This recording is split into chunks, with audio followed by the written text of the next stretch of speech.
Hello, everyone. This is Independent Conservative. Thank you all for joining me once again. I want to follow up on Zohran Mandana's victory in New York. I wanted to follow up on that because I think it's important that we understand what's at stake here. Okay, I don't think this is just going to be exclusive to New York. I think we're going to see a pattern here of people doing this, voting for avowed socialists and communists. Uh, but I wanted to try to attempt to allow you guys to listen in on his victory speech. I know this is kind of generic here on my computer, but I want you to see. I know this is kind of low. This is low budget, but I wanted you guys to see for yourself and hear for yourself his victory speech, and then we're going to get into our discussion because this is not good. This is not good. So let's get right into this. Hopefully, you guys can hear this.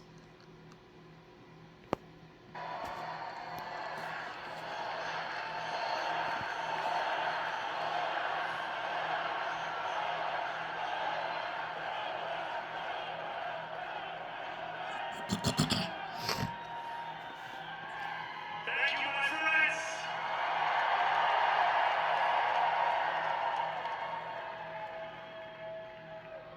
The sun may have set over our city this evening, but as Eugene Debs once said, I can see the dawn of a better day for humanity. For as long as we can remember, the working people of New York have been told by the wealthy and the well-connected that power does not belong in their hands. Fingers bruised from lifting boxes on the warehouse floor, palms calloused from delivery bike handlebars, knuckles scarred with kitchen burns. These are not hands that have been allowed to hold power. And yet, over the last 12 months, you have dared to reach for something greater. Tonight, against all odds, we have grasped it. The future is in our hands. My friends, we have toppled a political dynasty.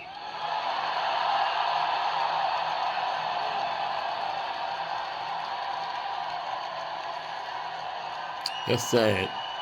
That's so sad. These people jumping and shouting and really. I wish Andrew Cuomo only the best in private life. But Let me tell you something. I hope I don't get copywritten for this.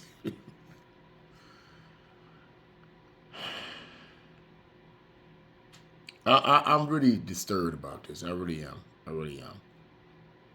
At this point, I really don't know what to say.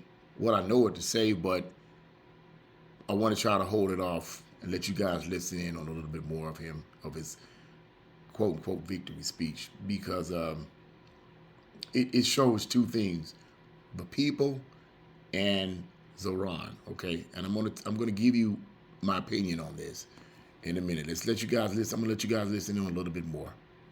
tonight be the final time I utter his name.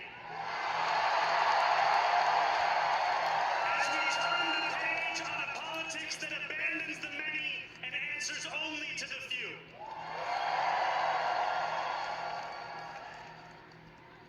New York, tonight you have delivered a mandate for change. That's all we're gonna listen to. Okay, that's all we're gonna listen to there. You have delivered a mandate for change and stuff like that. Let me. I'm gonna speak just a few minutes on two elements here. Zohran and Danny and the people that voted for him. Now, I said that in the last video. I kind of struck on it a little bit, but I want to go into a little bit more detail here.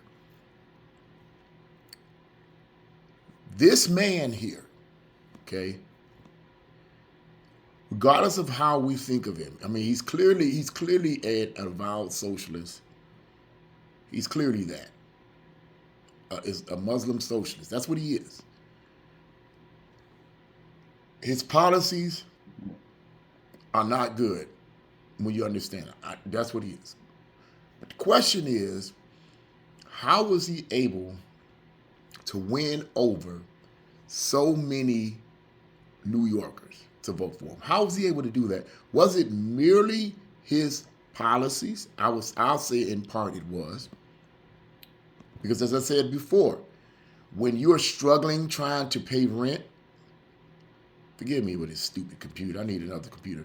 When you're struggling trying to pay rent and pay bills and buy groceries and so forth, and this has been going on for years, you want immediate relief. And what Zohran seemed to present to the people in New York, in my opinion, was immediate relief. I'm going to give you guys immediate relief. I'm just going to magically create free busing. I'm going to control the grocery stores, basically government-funded and government-controlled grocery stores, right? Pure communism, folks, okay? But in the minds of the people of New York that voted for him, that was a relief. Because they're probably thinking, well, after all, man, nothing else seems to be working. Nothing else seems to be working, right? Nothing else seems to be working. So let's come on in, man, and do what you need to do. Give us some relief. But in addition to that, Zohran is, if you really listen to him, and hopefully, once again, hopefully you guys were able to hear that audio. But if you really listen to him, he is very charismatic. That's the one thing I admire about him. Now, I can see in his eyes that he is fake. He's fake. But I admire his charisma. One thing that I can say about Democrats, okay, one thing I can say about them is they have they have energy, they have charisma, they have spunk. They're able to bring, the only two people that I think that didn't have any charisma, well, I'll say I know didn't have any charisma that was supposedly Democrats, was Joe Biden and Kamala Harris. They were two of the driest people I've ever seen in my life, Democrats I've ever seen in my life. Biden could barely, I don't know why anybody voted for Biden. I really don't know why they voted for him. Well, then again, maybe they voted for because they didn't want to vote for Trump. They hated Trump so much, they said, we're going to just vote for Biden, even though the man's half dead, you know. But I don't know why anybody would vote for Biden. He had no charisma, no energy, nothing. Okay? Kamala Harris, I'm not going to even go into the detail about her. She's a joke by itself. But a significant number of Democrats, okay, have a lot of energy. They're vibrant, they're charismatic, and when you compare the Republican candidates with the Democratic candidates, oftentimes aside from Trump, many of them have no charisma. No real charisma, no real energy. It's all about, we just got to be patriotic, and and nobody wants to hear anything about that, even though people want to be paid. People, should love their country. No one wants to hear about patriotism and constitutional rights and property rights and all these obscure concepts. No one wants to hear that. They want relief. And here you have a communist, okay? Because it is what it is. Well, let me be careful about that. He's a socialist. Okay, he's a socialist, but that's just one step below communism, okay?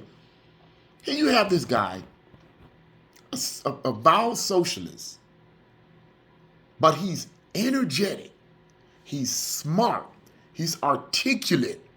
You cannot deny that. And I believe, in part, that not only was some of the things that he was saying a matter of relief to many of the New Yorkers, but he was saying it with fire and vigor and enthusiasm and energy. He's charismatic. This man is he's a leader. He's a leader. He's a leader. The wrong kind of leader, in my view, but he's a leader. And leaders have to have charisma. And this is what he had. And from what I understand, there were no Republicans that was coming up against him. Nobody really, worthy. Where was the Republican candidates coming against this man? What? Cuomo is not a Republican, and he got beat. Where was the Republicans? But then again, somebody said, well, it's a blue city, so no Republican was going to be sensible enough to go over there and try to campaign against him. But why not? Why not? At least inform the people that if this man gets in office, if Zohran gets in office, if he becomes a mayor over the course of time, those socialist policies that he puts in place is going to destroy your city. And then give them a brief but hard-hitting history of socialism. Give them that. Hit them with it. Bombard the people with it. That's what should have happened with the Republicans. They didn't do that.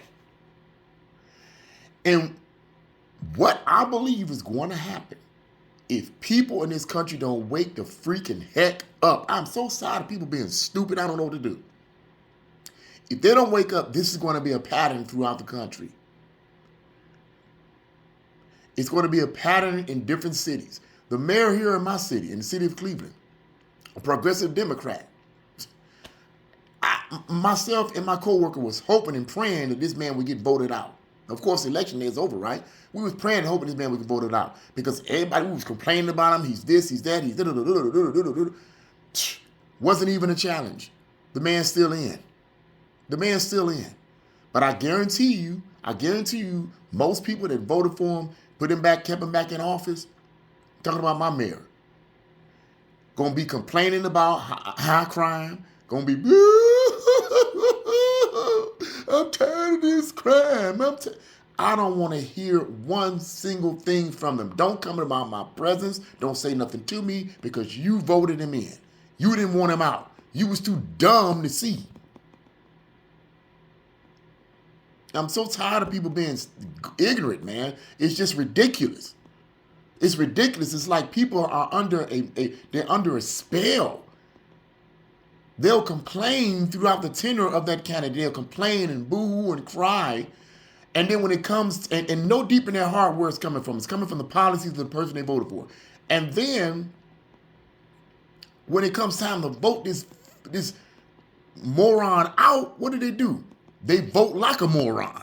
They vote they cast their votes for the same person. It doesn't make sense unless you under a spell or under mind control, one of the two. But my point here is simply this. This man here has charisma and he has energy. And when you come campaigning, you can be saying you the Antichrist. I mean, like, you can say, I am the Antichrist. You can literally say it out of your mouth and people will know it. But if you have energy and charisma and power and vibrant ideas that you throw towards them that's very provocative intellectually, man, people will get there. Okay, I'll give in to you. I'll take the mark of the beast. I'll go ahead and do it. I'll do it. And that's exactly what's going to end up happening, in my opinion.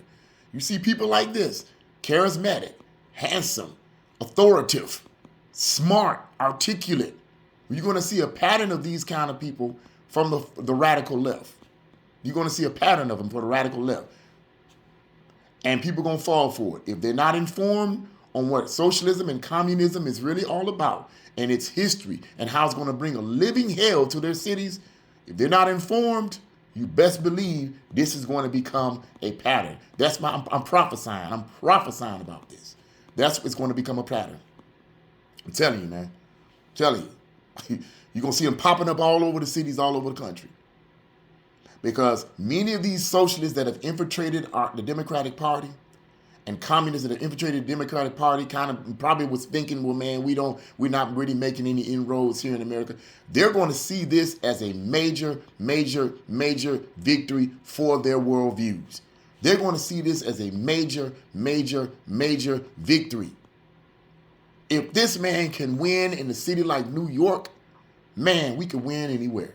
All we need to do is demonize Trump, keep yipping off, talking about him, hating on him, trying to destroy the big, beautiful bill, trying to say it's not doing anything, trying to say it's not helping, okay? Harp on all the things that are supposedly negative, and then say, well, we're going to come in and give you free this and free that and free this and free that and through this, that, and the other. Oh, man, we're going to win in a landslide. I just hope and pray that Jesus raptures the church before this happens. I hope and pray I'm not around. I hope and pray I'm not around because America's dead right now, man. Dead. America, when I say America, I'm talking about the people. Their brains is dead. Their brains is dead. I mean, one woman was being interviewed, right? She was being interviewed as to why she voted for, voted for Zohran. And she was like, well, he's young and he's bright and he has new ideas. And so the guy interviewed said, well, what about his policy? She says, well, you put me on the spot. Why you put me on the spot? And it's like, put you on the spot? How stupid can you be? What do you mean put you on the spot? Didn't you just vote for the man? Shouldn't you be able to articulate why you voted for him? Oh, my God. People are so messed up. She should have been able to articulate, okay, the reason why I voted for him was because of X, Y, and Z, rather than say, oh, you put me on the spot. That's stupid. But it goes to show you, and I'm just going to tell you the truth, it's stupid. It's just stupid. I know people don't like me saying that. I know it's offensive to some people, but I'm getting sick and tired of holding my tongue on how dumb people are. It's just the truth. I'm putting you on the spot. You that crazy, you that messed up, you that moronic that you don't even know why you voting for a person? You voted for because they're young and got energy? And I mean, really? Are you kidding me, man? Come on. But anyway, I wanted to let you guys listen in on his speech and for the main purpose of getting it, feeling, hopefully that you feel the energy that he was pushing here in his victory speech. The energy that you could feel from it was very electric. And that's part of the reason why he got in. He had a lot of energy. He was very articulate. He was very charismatic. And it doesn't matter what kind of policy you push. If you have that charisma, man, you're going to end up, boom. That's going to be it. It's going to be it. But hopefully, Americans will wake up. I don't think they are. I'm being cynical here. I don't think they are. I think this is going to be a pattern in cities all over the country. But prayerfully, and I need those who believe in the power of prayer to do this too, prayerfully, it won't be. But I just wanted to say that. What do you guys think about his victory speech, or the part you did here? Let me know. Put your comments in the comment section below. Like, share, subscribe to my channel. God bless you all, and see you again.